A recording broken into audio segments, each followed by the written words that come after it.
Welcome back to another Sports Rewind Digital podcast. I'm joined with BJ tonight. Davo just got back from holidays, so he's having a little rest week. How are you, mate? Been living at large, has he? A couple of times. Mm, How was your lucky weekend, mate? bugger. Yeah, mate. Good weekend. Well, yeah, good as it can be anyway. But we'll get to that a little bit later. There's plenty of booze as usual for me. Um, yeah, plenty of baseball. What about yourself? I know you were doing you're Yeah, doing the live stream. weekend of baseball and a first birthday party, mate. So living living the life this weekend. But mate, we'll get our guest straight on because our guest is the captain coach of Belmont Baseball Club. They took out first and second grade on the weekend. Don't Um, remind me. it's a bit of a sore subject for you, but mate, we talked about it all year. They do everything they can to get to the grand final, and what was it, 31 or 32 years in a row or something like that for their first grade, and they just get it done. So anyway, we're going to get Chris Hook on, and we'll talk a little bit about the baseball. Hooky, how are you, mate? Yeah, not too bad. Hello, yourself? Yeah, pretty good, mate. How are you feeling after the weekend? It's what is it, Tuesday night? Yeah, starting to come good now. The voice is still a little bit croaky, but everything else is feeling all right. The knee's still a bit dusty, but we'll forget about that one. Yeah, that looked nasty, mate. Looked like you grabbed your knee sliding in there. Yeah, I kind of half went to slide and half didn't, and then the spike stuck in, and the next thing I knew, I was almost doing a front flip kind of thing and landed on the base, and yeah, it didn't feel good when I landed. No, it didn't look good. Yeah, don't do too much of that, mate. I think I did something very similar, and I spent the the next 12 months coming to visit you on a regular basis. So, and he's still average. Still no good. Was he ever? But that's got nothing to do with that. No, that's right. Mate, congratulations, first of all, big win, and a big win for Belmont Baseball this weekend. Club championship, first up, is always a massive one for a club to achieve. So congratulations on that one as well. As a coach for you, your first or your second grand final in a row as coach, what does it mean to you winning that grand final as a play coach? Yeah, I mean, being the play coach the last few years, it definitely takes a lot more effort than just turning up kind of thing. You got to constantly be thinking about what's going on as well as just doing what you normally do kind of thing. So I do find myself having to just slow myself down sometimes because I'm trying to get ahead of myself a little bit in terms of what I'm doing coaching, but then I've then got to slow it down even more to just relax and I guess still just play the game as a player too, kind of thing. So I suppose the biggest part and benefit that I've had the last 5 years while I've been doing the play coaching is obviously having my old man stand at third base. It definitely takes a lot of pressure off of me not having to go up to third base when I'm not obviously on the field. So yeah, that's a massive one, and it's a great one for you to have your dad there and also your brother there in second grade and helping out in ones as well. It's a big thing for the family. Yeah, no, definitely. It's and your mum scoring too, wasn't she? Yeah, mum was scoring too, so a bit of definitely a family affair there kind of thing. And I think it comes back, and obviously a lot of people saw the family side of it with Brownie's little fella being the bat boy on Saturday, running out there. I don't know who was more excited when the game finished. Brownie was telling us a story before he drove up here that they couldn't find Luke, and they actually found him. He was already seatbelted in the car an hour before it was time to leave. He was that excited to get up there. So, no, that's awesome. Made a great game of baseball. The score 5-1 didn't really indicate the game. The game was really close for a lot of the game. There was a big sort of focus around Alexander pitching and what you guys had after that. He didn't need anything else after Alexander. He was just lights out. It was unreal. No, that's it. This year and last year kind of thing. Come the business end of the season, he's been really dialed in, and it makes my job real easy knowing that that's what you're going to get kind of thing in those type of games kind of thing, that he's going to pound the zone and he's not going to give him a lot of chances kind of thing. And if we can then make the plays behind him, it just makes my life easy as the coach kind of thing. So yeah, he really stepped up too, didn't he? Like when they did get runners on base and things like that, he just seemed to go to another level and get out of innings without letting any runs, without really letting any runs in. Like that's it. He was able to minimize the damage when they did get on, because and I said it before the game in the Herald kind of thing, like boomerangs were going to run because that's what they do. They got a really, really quick team. They stole lots of bases throughout the year, so we knew if they got on, they were going to run. So if they did get into scoring position, he was able to close out the inning kind of thing without really giving up any damage kind of thing, apart from that one run that kind of got lost in the sun. Yeah. I had a pretty good view where we were. We were basically right behind the plate, and he just got in front of every hitter. Always started off with a strike. It was very rare that he started a hitter off with the ball. Wasn't a great deal of off-speed pitches or change-ups early in the game. And I think it was sort of around maybe hit a 9, so you're on your third inning. That's when we've seen a few curveballs start to come in. But I think I only counted about 3 or 4 change-ups all day as well. He just pounded the zone and inside, outside. It was really cool to watch. Yeah, and I mean, I've obviously coached him for a long time, even going back before he went overseas, and that's been his big thing. Is he's always been a strike thrower throughout even his junior career when he pitched, and then the same thing when he went over to America. Like there was the year I think he threw how many innings it was, and he had 8 walks in the whole season kind of thing over there. So it's always been a big thing for him as being a strike thrower and commanding the zone kind of thing. So, and that it helps as a defensive team too, because you know you're not going to be standing around waiting for the ball kind of thing. It's always going to be potentially put in play kind of thing, because he's always in and around the zone. Yeah, I thought umpire Bolton called a very good game again. He was very consistent. He has his own where he doesn't call anything up, and he was really consistent around his edges again this weekend. I thought he did a great job. I definitely I didn't have too many concerns with his zone, and all throughout the year I think he's been obviously the most consistent umpire in Newcastle kind of thing, and that obviously shown with him getting the plate in the grand final, and I thought he was overall really good with his zone kind of thing, and he calls a good solid zone kind of thing, which is what you want. Yep, no, absolutely.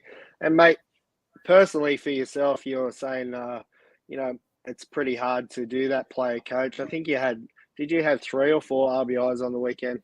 You hit the ball well, and had a few. I wouldn't. Yeah. I think at least come on. 3. No, I know I had 3 hits, and I think they all scored a run. So it was a good overall performance. No, it was a good. Personally, and I haven't DH'd a hell of a lot before this year, kind of thing. So it was a bit of a difference thing. I think it helps a little bit in the coaching aspect, because I'm able to switch off a little bit. And focus on what's going on in the field kind of thing, and then just do the stuff when I have to step up to the plate. But I think overall, it was a big day by everyone. I think everyone in some way contributed kind of thing with the bats, like all through the order. And then if they didn't get a hit, I know like down the order kind of thing, they still had good at bats and they contributed in the field kind of thing. Like I know Jonesy called a really good game behind the plate kind of thing, and kept Alexander in it kind of thing, which is what you need your catcher to do in those type of situations. So Almost took him out a couple of times on Yeah, throwovers. we might have to work on the getting the throwovers just a little bit higher. To go back to what was it, Major League 2 or 3, where Might have to get him a Baker. porno, I think, for the off season. Yeah, get him a couple of Rube Baker. magazines. But yeah, no, it was a fantastic game to watch, mate. I thoroughly enjoyed watching the game. And your second grade team come out and smoke the Toronto Tigers. That 10-run inning sort of shut that whole game down. We might just mute BJ for a minute. Yeah, when Toronto jumped early on that first inning, I thought it was going to be a really good game. And then, yeah, I didn't see lots of it. I was actually chasing my youngest around the Boomerangs complex during a lot of that before I had to go warm up. So I was pretty agile by the time it was time to warm up after chasing a 2-year-old around. But yeah, what the bits and pieces I saw, like it still looked like a really good game. There was lots of balls put in play and stuff in that game. So obviously the blowing out gave us the potential we actually had both Stedman and Ed Noy ready to pitch to in first grade if we did get to that situation kind of thing. So yeah, I thought it was a great move too, coaching wise. I think Toronto scored 3 in the first. They got a couple of runners on in that second, and it's like, right, see ya. And then the young fella that come on through, absolutely awesome. Yeah, Patrick's done really good since we brought him up from third grade. He started the year in the minors because of his first year well, actually he still played senior league this year. So he won the grand final the week before. He started the year, he had a few little arm injury issues kind of thing. So had a couple of outings in third grade, and then we brought him up to second grade, and he really stepped up. And then he actually broke a finger and going away with Newcastle, and actually went to Hawaii to play baseball, and it ended up just being a holiday kind of thing because he couldn't play. And then he's only come back a few weeks ago, and he's really stepped up again and thrown really well. So that's definitely a good sign for the future there. Yeah, it was a great outing. He just dominated, and it had lots of movement over the plate. And I guess our hitters in second grade didn't have much to respond with after that. And yeah, I thought that was a great move, coaching wise. And then he threw really well. What were you about to say? Sorry, Beach. No, I was going to say it's exactly like you said. You know when it's your day and when it's not your day. Like, things happen in a game, we all know you can never change them. That 10-run inning, the 12-6 game, and you take the 1 10-run inning out with runners on first and second, 1 out, and a regulation ground ball to the shortstop. Should have been double play, out of the inning, no run score. Goes on to be, next bloke gets a chinker, the next bloke crushes one down the line and clears the bases, and then another error, then hit by pitch, and it's about not compounding your errors, isn't it? Not compounding your mistakes. Couldn't do it, and as always, like you can't leave that open, especially to Belmont in a grand final. They'll take their chances every day. Absolutely. Then we couldn't buy a hit, I guess. There was plenty.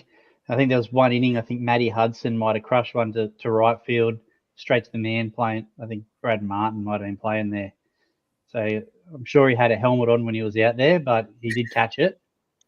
And I think Elijah might have hit one down third base, and Ed Noy, I don't even know if he had his eyes open, because there was a one hopper straight into his glove, made a play, and then I think Wildy hit a hard hit ball, and it's like, oh well, you know what, boys, when it's not your day, it's not your day.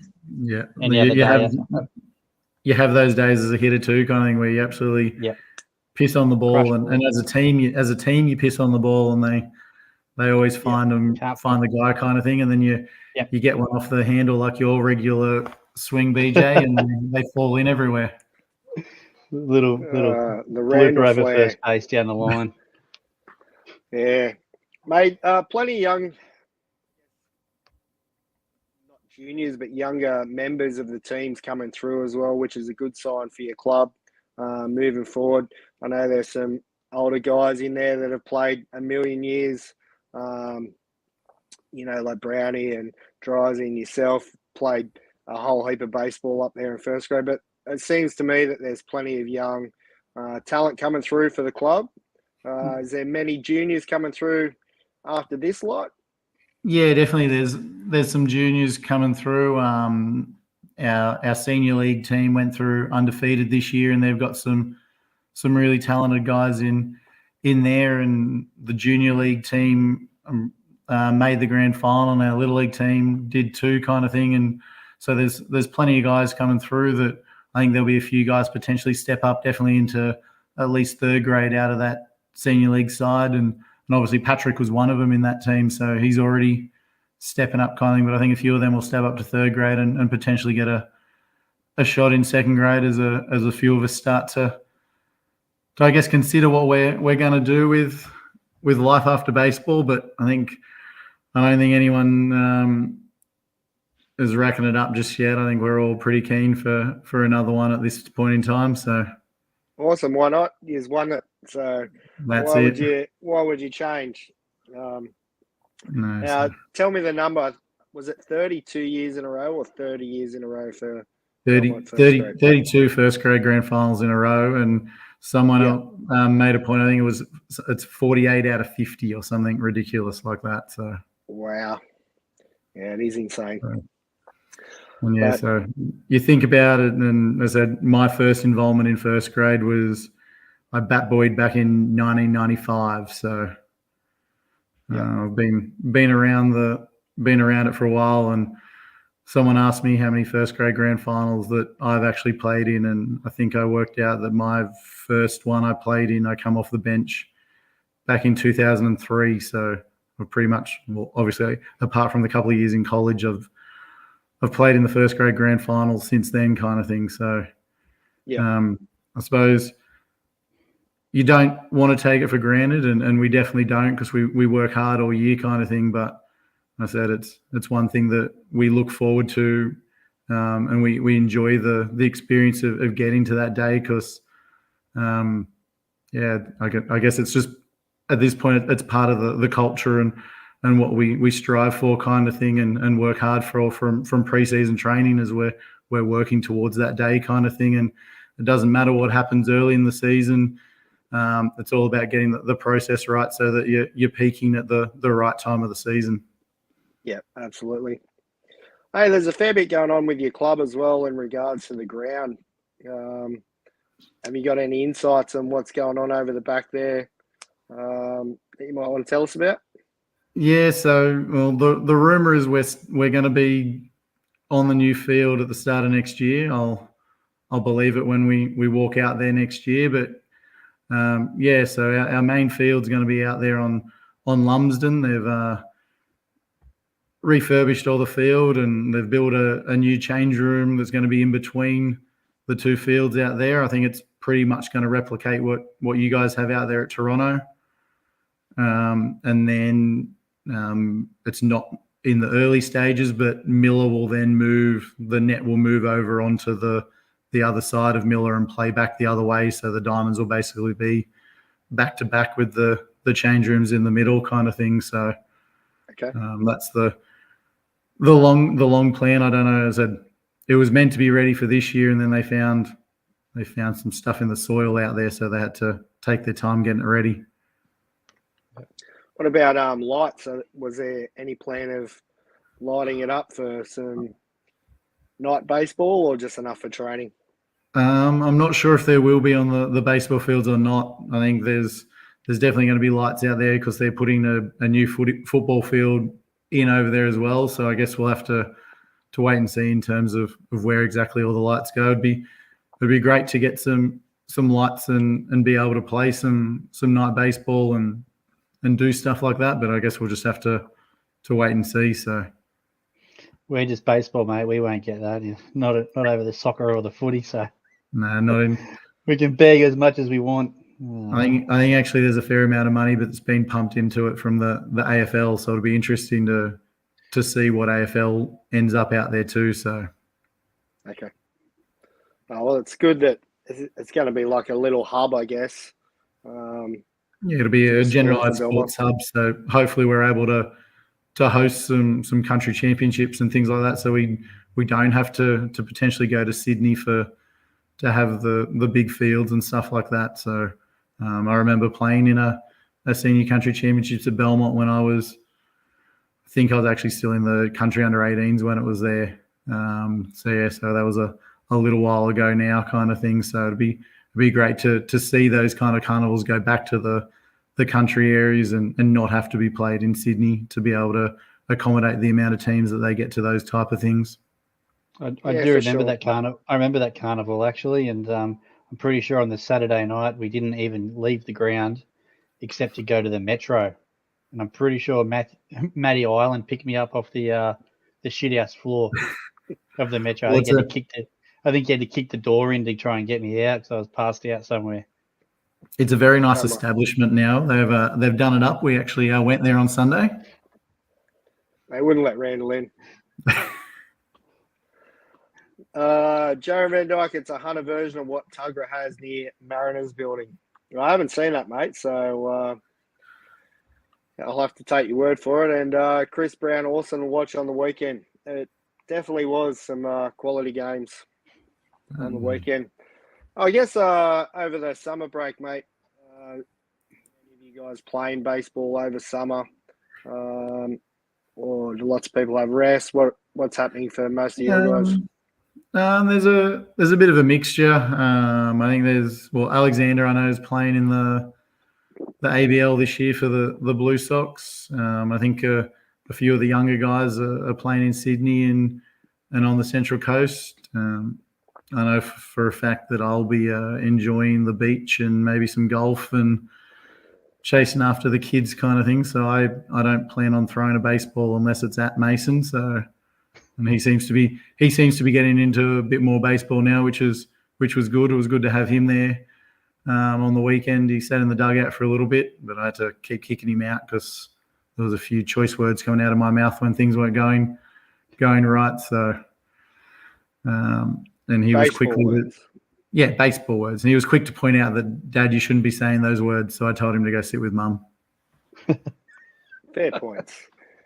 Fair points. But yeah, there's a good mixture, I guess, with the guys that do play summer and don't kind of thing. And I suppose that's one thing that, it definitely helps me in terms of my drive to still want to play during the winter kind of thing, because I still do enjoy it kind of thing. I think I'd still enjoy going to Sydney if I didn't have a family, but I said I prioritise one season kind of thing and spend the rest of it with the family kind of thing. So that's my plans for the summer anyway. Absolutely, some good choices, mate.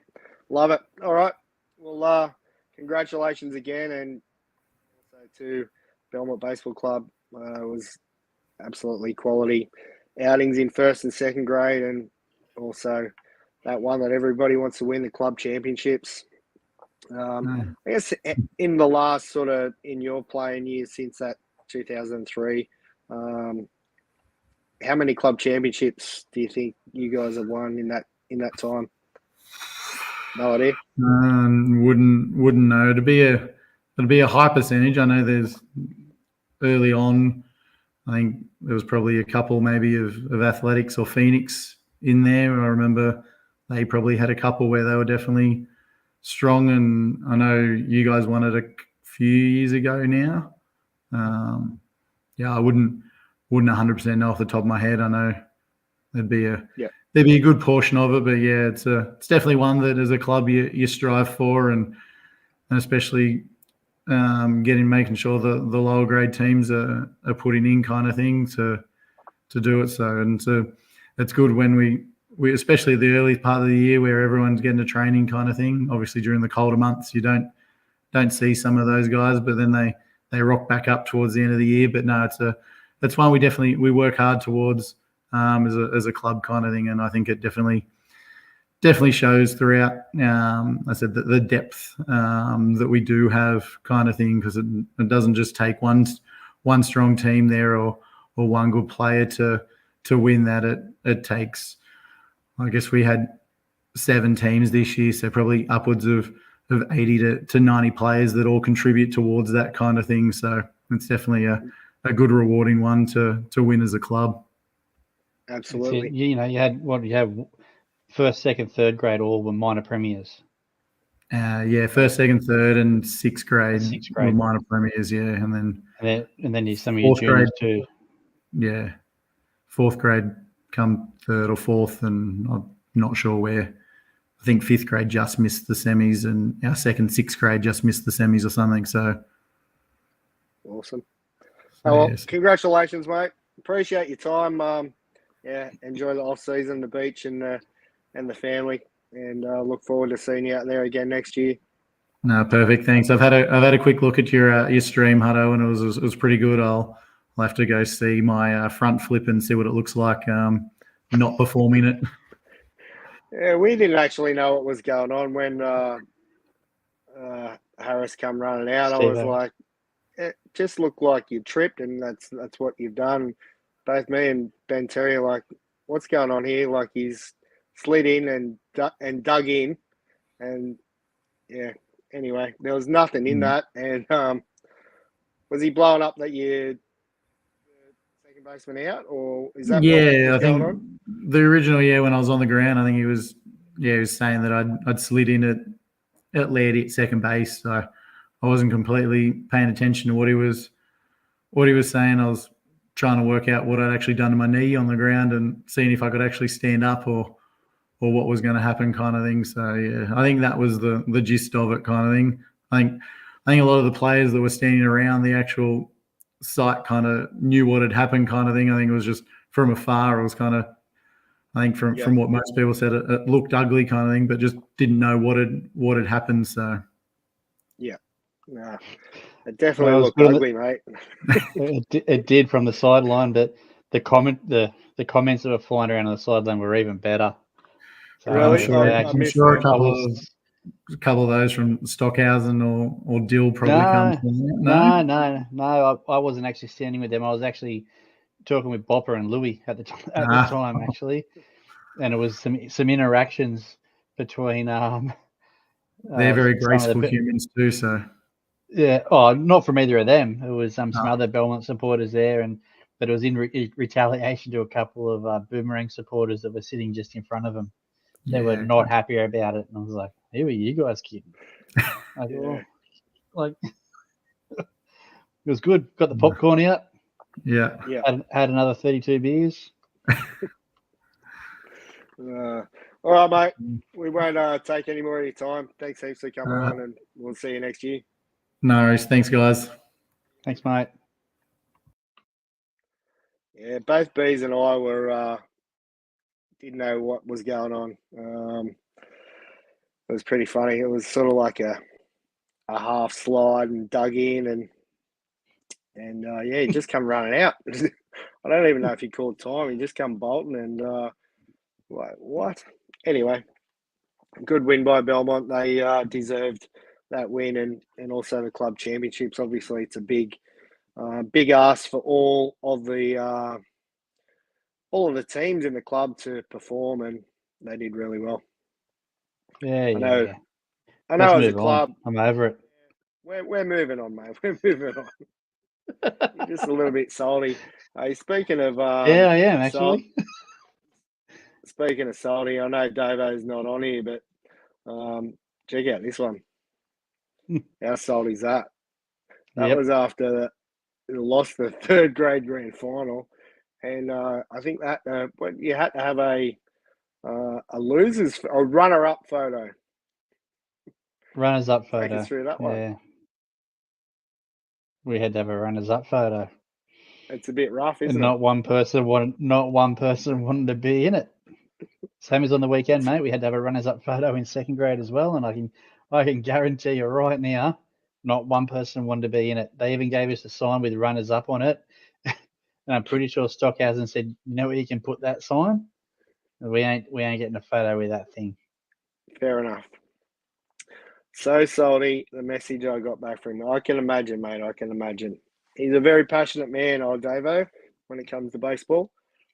Yeah, and, similar to Ebony on the weekend, Davo went out there the week before and pitched his ass off, and we made 9 errors.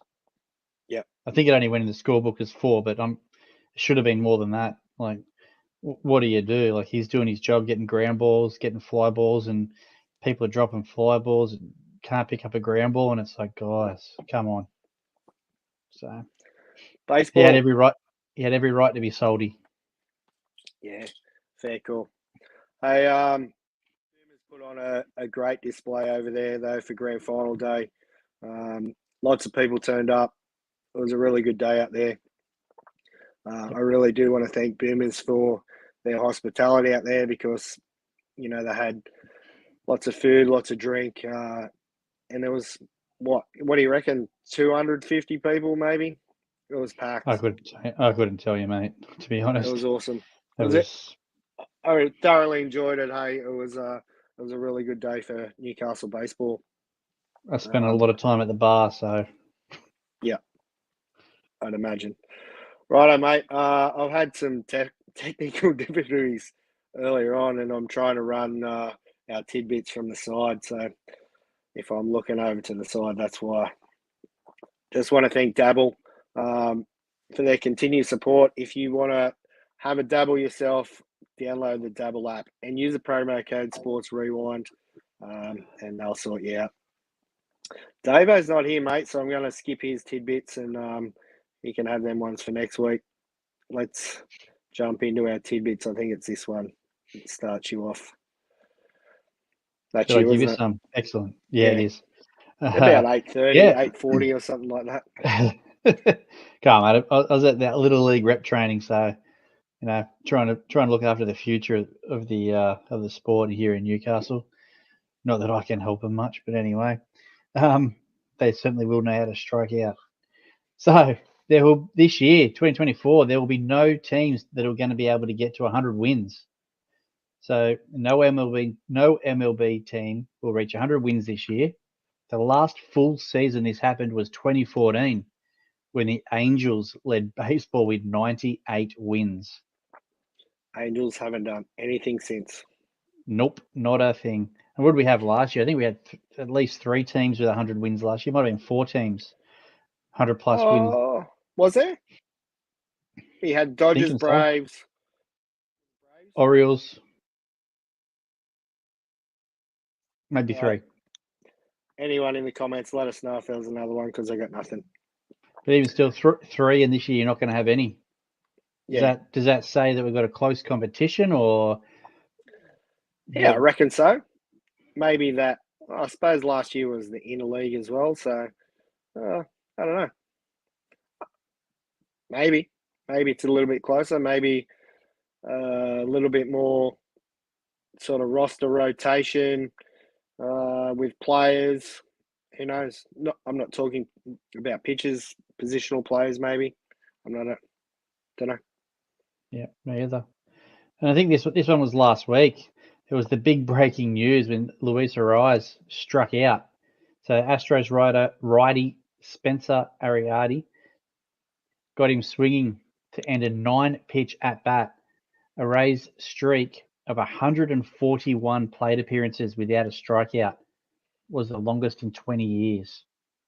Wow. So not the longest ever, just the longest in the last 20 years. That's pretty good. 141 plate appearances without a strikeout. It's pretty good in this age of that high velo and spin rates and all that sort of stuff, isn't it?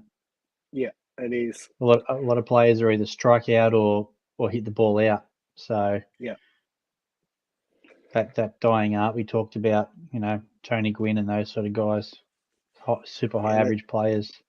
Not much of that going on, is there? Nope.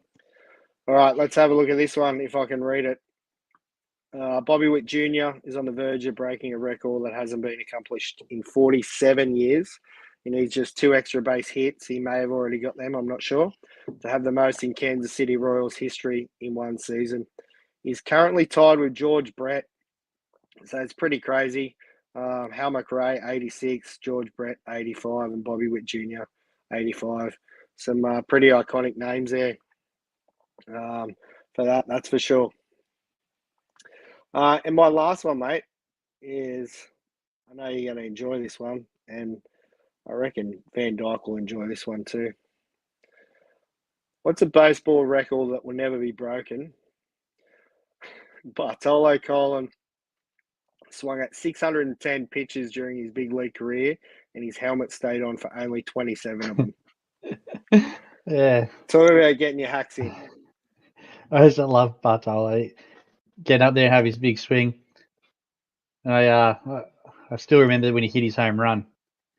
I don't know if you saw that one too. Like, I don't even know how I happened to be watching that game. So it wasn't exactly a couple of teams that I generally watch. But yeah, happened to be watching it. He hit one out, came into the dugout, and everyone had disappeared. Yeah, Give him the old cold shoulder. But I do remember yeah. that. Yeah. Anyway, remember the behind the back flip as well, off the mound, picked the ball behind the back, flipped it to the first baseman, and he was a bit of an athlete, wasn't he? Even for a big dude. He was. I know Davo can't be with us, so I just thought I'd put him up there one more time. Speaking of Davo, he's had a big week away up north, watching some women's cricket. He got all the signatures there, and he's popped it next to Bernie. So I was going to put that one on there for him to talk about, but he's not here, so it doesn't really matter. He can talk about it next week. Hey, I've got a quick one for those playing at home as well. Let's do this. Did we do this the other week? I don't think we did we? No, I just sent it to you. Well, who's your pick, mate? You've got $100 to build your PC. It's a hard one, isn't it? Let us know in the comments what you got. What's yours, mate? What do you got for us? I got Shoei and Soto for sure. I don't think you can go past Shoei, can you? Be pretty rough to go past. And yeah, Soto's right up there as well, isn't he? He's getting it. He's doing it all this year. So yeah, don't know. Is that? Merrifield's on the bottom of that 50, isn't he? Yeah. Yeah, that's not a bad pick. Also, anyway, yeah, let us know who you got in the comments. I don't think anyone can not go Shoei, can they? Oh, you'd be mad. He can throw 100. Well, hopefully he'll come back throwing 100 again, and he can. Yeah. You can hit your 50 home runs, do your 50 bases. He's been throwing some bullpens already. Yep. Will we see him in postseason? No, I don't think so. That'd be mad too, wouldn't they? Why would you risk it? Yeah. Let's have a look at MLB standings right now as we speak. Let's just go straight to the wild card. It's where it's at. Dodgers, Phillies, Brewers, and in the wild card race, Padres, and the Mets are still up there, and D-backs. The Braves have slipped out there 1.5 games back. Who do you think? Do you think they'll come back, mate? I'd like to say yes, but I don't know. Then their season's just slipping away a little bit, isn't it? They're not doing the things that they've done in the last however many years. So don't know, mate. Honestly, couldn't say yes or no. I don't think they will. Here we go. There you go. The Jughead's saying they're starting a series against Mets. And Arizona have got San Francisco, so they should win that too. So that's going to make or break them. That'll be the decision, eh? Yeah. Whoever wins that series between the Braves and the Mets will probably, make it. Yeah. Well, Braves are the only ones really that are able to make it there. Cubs are 7 games back. American League, Yankees, Guardians, Astros, Baltimore Orioles, Detroit Tigers, and Kansas City Royals are tied there. And this is close. Minnesota Twins 1 game back. Mariners 1.5 games back. Interesting to see. I know the Twins have got Miami right now. Mariners have got Houston. Kansas City Royals are playing Washington. So That's going to be Yeah. a good one to watch over the next however many games. What is it? Orioles are no 50, certainty either, mate. 6 games. They start a series with the Yankees tomorrow. Yeah. 3 or 4 game series with the Yankees, and then I think they might finish with Boston. I think. So the Orioles could drop 4 games over the next 4 days. To be honest. Yeah. Very easily. Well, so I think their magic number's 2. So okay. 2 games will secure them a spot. Yeah. Well, But, something to keep our eye on. It's been the American League wildcard's wide open, isn't it? Yeah, it is. It'll be some good baseball. What have I done here? Here we go. And our Aussie baseball, mate, it's about to kick off as well. The first scheduled games. The first round is the 15th of November.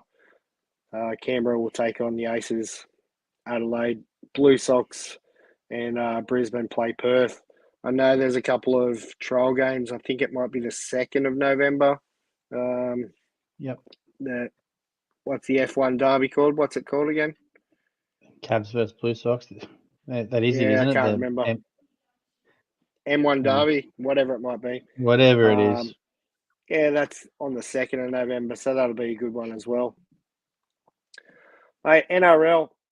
Finals weekend. I haven't caught much of the NRL. Obviously with baseball over the weekend and different things on, mate. What's your thoughts on the NRL over last weekend and this week coming? Well, last weekend, I guess there were some drubbings, weren't there? Manly got absolutely flogged, and same with the Roosters. Yeah, the Cowboys got flogged too, didn't they? Oh, it wasn't a flogging, Sharks flogged the Cowboys, and the Roosters done up Manly. That Manly game, I'm just trying to think.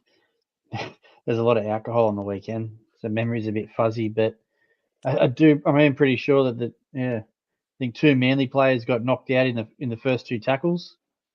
I think Travojevic was one of them, and he come back on. I'm just trying to remember, but that was a big hit. That first hit.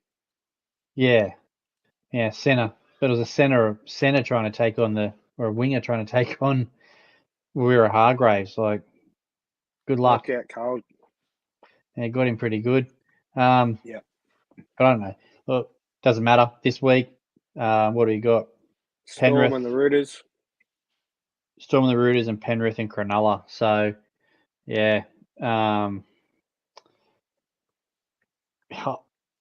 Honestly, I don't think it goes any way except for Penrith versus Melbourne in the grand final. If anyone else thinks otherwise, fair enough. But I don't see anyone beating those 2 teams. Yeah, absolutely. Cronulla will get flogged. I think it's going to be a couple. I don't even feel like they're going to be close games on the weekend, to be honest. Yeah. Well, if you have a look at the Dabble, $1.30 to $3.50 and $1.25 to $4. Like, yeah. I think the way that Penrith and the Storm both played the week before, they'll put away they'll put away the Roosters and the Sharks pretty easy, I think. Yeah. Cav must be talking about my Kansas City Chiefs jersey, is he? No, never, mate. I don't know what he's talking about. Right, all good. Right. Drop bears. Yeah. Oh, hey, Cav. Yeah, I think that's what we'll see in the grand final. AFL grand final, mate, as well, coming up. The Swannies and the Brisbane Lions. The Swannies put 200 on them. Yeah. Did you watch any of those games? I did watch the back end of the Swannies game. Yeah, I watched a little bit of it. They were never troubled, were they? Nah. Our young Nova Castrian did well as well. Isaac Heaney. Yep, definitely. Cav, apparently Van Dyke 2 houses, mate. So Yeah. The old doggies, eh? yeah, the old They doggies, were they're they were good. as good as they were as good as the Knights. They barely troubled the scorers in Yeah. the first week. Mate, did you see any of the What's that? Sorry, mate. did you see any of the NFL? I only saw the Ravens game, to be Yeah. honest. Fair enough. Let's do a quick recap and let's get out of here, mate. Jets 24 over the Patriots 3. The Giants 21 over the Browns 15. The Bears got done by the Colts 21-16. The Texans got flogged by the Vikings 34-7. The Eagles 15-12 over the Saints. The Chargers done by the Steelers 20-10. The Broncos 26 over the Buccaneers 7. The Packers 30 over the Titans 14. The Panthers over the Raiders. The Dolphins got absolutely swamped by the Seahawks. Actually, did Tua play or was he out on concussion protocol from that I thought he last was week? out, but I didn't see any of it. But I assumed he was Let's out. have a quick look. I didn't see the game, so Dolphins, yeah. Skylar Thompson. Yeah, so he's done. I don't know how long he's out for, but that's not good. The Ravens 28 over the Cowboys 25. The Which is Lions 20. Which was interesting actually, because it was like 28-3 Yeah. Yeah, in right. in Okay. in the third quarter. Yeah. So The Rams 49ers, that was a little bit surprising, but good win from them. And the Chiefs 3-0, 22-17 over the Falcons, just doing enough mate, to get it done. I don't know how much they're paying the officials. Mate. Come on, mate. No Bills, pass interference. The bloke, he dead set tackled him. Just tackled him while he was in the midair. Yeah. Bills Yeah. 47 over the Jags 10. The Commanders, Davo, your Commanders, mate, 38 over the Bengals 33. 2-1, Davo. Beautiful. I don't know what you're talking about, Randall. There was nothing in it. Nothing in it. But anyway, that's sport this week. Two is out for 4 weeks. There you go. Hawk Tour is out for 4 weeks. All right, mate. Thanks for joining us. Big shout out to Hookie. Appreciate him coming on and sharing his stories over the weekend with the Belmont Baseball Club. And thanks to each and every one of you that have tuned in tonight. We'll see you on the weekend, mate, for a bit of Masters baseball. Oh, yeah, Masters baseball. I'll actually be there on the camera on Sunday, mate. I won't be playing. So, got a little bit of an injury at the moment. So, I'll be there, but I'll be on the camera. So, it's all right. Get a few photos. I think Heidi's having a run this year, so that'll be. There'll be plenty of photos, yes. And I hope you're pouring port if Heidi's playing, mate. No, we'll have a game together, I think. Oh, lovely, lovely. If there is anyone out there that wants to pour port, turn up. Yeah. Yes. All right. Thanks for tuning in, Damo. I think Damo's having a run too, actually, on the weekend. Oh, you beauty. Go, Damo. Get into those ports before you play, mate. Nothing better. All right. Take it easy, and yeah, we'll see you next week.